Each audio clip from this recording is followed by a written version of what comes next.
और पूछता है भारत की शुरुआत ऐश्वर्य के एजेंडा के साथ। जी हां, आज पूछ रहा है भारत कि उत्तर प्रदेश में यह हो क्या रहा है। एक तरफ जयंत चौधरी कह रहे हैं बीजेपी नेताओं की चर्बी उतारनी है।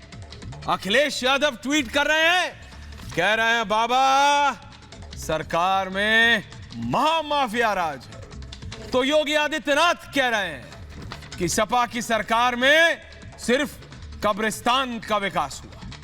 तो आज पूछता है भारत की शुरुआत में दर्शकों, मैं आपको यह बताऊंगा और यह दिखाऊंगा। डायरेक्टर साहब इससे हटिए, ग्राफिक चलाइए।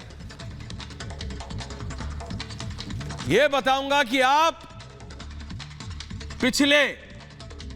पिछले 4 दिनों में योगी आदित्यनाथ ने क्या क्या कब कब बोला है। वो वाला ग्राफिक चलाइए डायरेक्टर साहब। प्रोड्यूसर को बोलिए, हेमंत को बोलिए, क्या क्या कहा है। ये पढ़ रहे हैं आप, ये काले अक्षर में क्या क्या लिखा है। सपा ने कब्रिस्तान का विकास किया है, ये कह रहे हैं योगी आदित्यनाथ। ये आज का है। सपा की सोच कब्रिस्तान वाली सोच। ये कौन कह रहा है? बाबा कह रहे हैं। योगी आदित्यनाथ कह रहे हैं, उत्तर प्रदेश के मुख्यमंत्री कह रहे हैं दंगाइयों पर बुलडोजर चल रहा है और चलता रहेगा। सपा ने दंगाइयों का विकास किया, ये कौन कह रहा है? मनोज सिंह काका जी, राष्ट्रीय प्रवक्ता है समाजवादी पार्टी के, सुन रहे हैं। ये कौन कह रहा है? योगी आदित्यनाथ कह रहे हैं।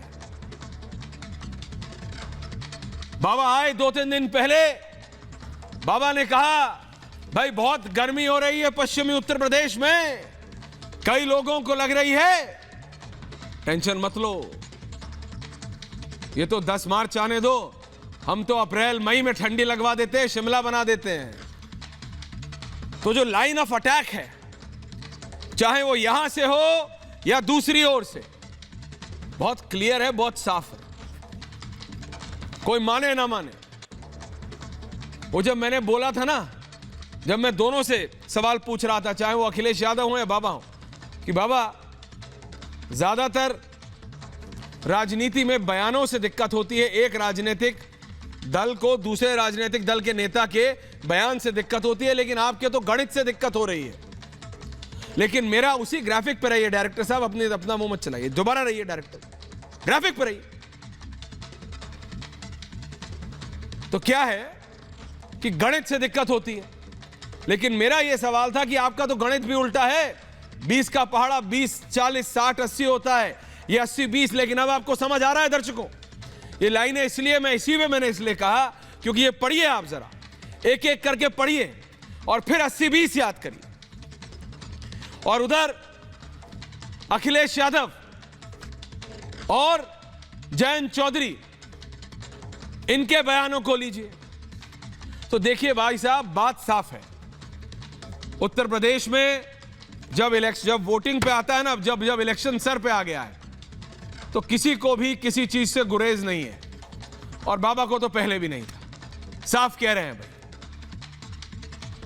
सपा ने दंगाइयों को दिया, सपा के राज में सिर्फ कब्रिस्तान का विकास हुआ, सपा की सोच कब्रिस्तान वाली सोच। क्या हो रहा है?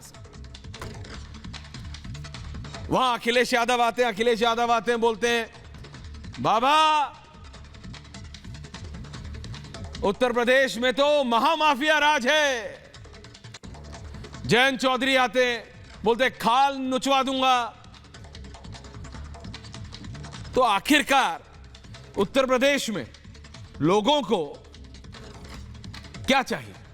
लोगों को विकास चाहिए, लोगों को सुरक्षा चाहिए, लोगों को चाहिए आत्मनिर्भरता, लोगों को चाहिए कि दंगा ना हो, लोगों को यह नहीं चाहिए कि सरकार जिसकी भी आए, सरकार आते ही ये बड़ी बड़ी गाड़ियों में जू जू जू करते हुए बिना किसी अथॉरिटी के जो लोग निकल जाते हैं।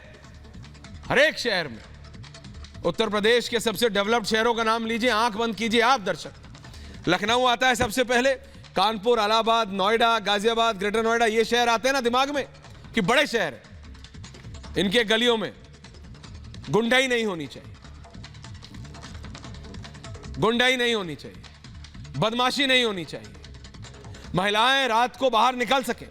लेकिन जब पश्चिमी उत्तर प्रदेश में मुस्लिम समाज की महिलाएं बाहर निकल के कहती हैं कि देखो राजनीति बयानबाजी अपनी तरफ है, उससे हमें दिक्कत हो सकती है, लेकिन सुरक्षा तो भाई 17 के बाद हमें भी लग रहा है, तो ये बताता है। लेकिन जब ये सवाल अखिलेश यादव से पूछा जाता है और बार बार कि अखिलेश जी आपकी पार्टी का, आपकी लाल टोपी के ऊपर ये लगाया जाता है कि भाई लाल टोपी यानी गुंडा, और ये एक नेता ने नहीं 10 नेताओं ने कहा, स्वर्गीय अजीत सिंह जी ने भी कहा था, तो उनका जवाब यह होता है देखो धारणा बना दी है और जानबूझ के धारणा बना दी है। तो अगर जानबूझ के धारणा बनाई है तो फैक्ट्स और फिगर्स, पुलिस के नंबर्स, क्राइम रिकॉर्ड, यह सब भी अपने आप बनता है क्या? क्योंकि law and order Uttar Pradesh में, उत्तर प्रदेश की जनता के लिए, उत्तर प्रदेश के इलेक्शन के लिए एक बहुत महत्वपूर्ण विषय है। और इसीलिए देखिए, चाहे कोई भी नेता हो, वो इलेक्शन तो जीतने के लिए लड़ता है ना, और ये तो 2022 की भाजपा है। अमित शाह से जब 2017 के इलेक्शन से पहले पूछा गया था कि इस तरह के भाषण आते हैं, इस तरह के बयान आते हैं, तो क्या कहा था अमित शाह? बोला हम राजनीति में जीतने के लिए आए। तो वो जो साम दाम दंड भेद है वो दोनों तरफ है। ये जनता का निर्णय लेना है कि आपके लिए बेहतर कौन है, प्रदेश के लिए बेहतर कौन है, आपके और प्रदेश के और जनता के विकास के लिए कौन जरूरी है।